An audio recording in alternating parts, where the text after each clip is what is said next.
Good morning, BGC.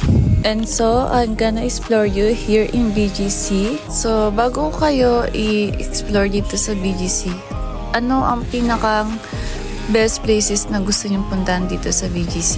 So, comment lang below here. And this is the place that I was working. And so, dito kami sa 34th Street. Pauwi na kami at papunta na kami ng dorm malapit to sa Uptown Mall. So, ayan ako, naglalakad papuntang dorm since sobrang gabi-gabi na, pero may kasama naman ako guys, huwag kayong mag-alala. Sobrang ganda dito sa BGC at sobrang nakaka peace of mind talaga siya sa akin. I-on ko tong sounds na to since nag-uusap kami about sa work namin, kung mag-stay ba kami ng 3 months or 6 months or etc.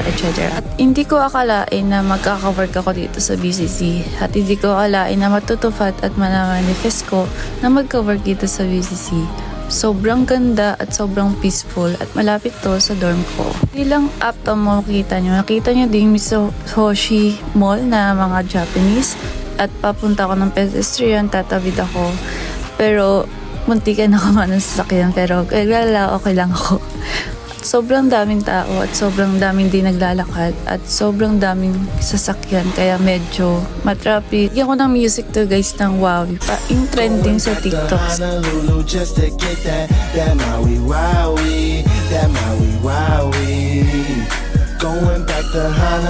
Wala lang guys, sinay ko lang, maganda kaya.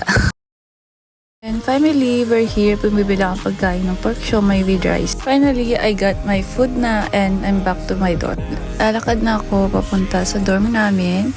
At ito yung dorm namin. And nandito kami sa elevator. Pataas. Pumunta kami sa rooftop para kumain. Since sobrang peaceful doon. And this is ang view ng aming rooftop dito sa dorm. Sobrang ganda, diba? So, the next morning, sobrang ganda ng view. And yan, papunta namin, papasok na kami sa work namin. Sobrang ganda talaga ng view dito sa BGC, guys. Nakaka-inlove, para kang nasa New York or para kang nasa Japan, etc.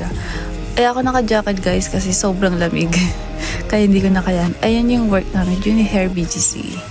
And also, nag-aantay ako ng movie kasi pauwi ako ng Manila. Bye!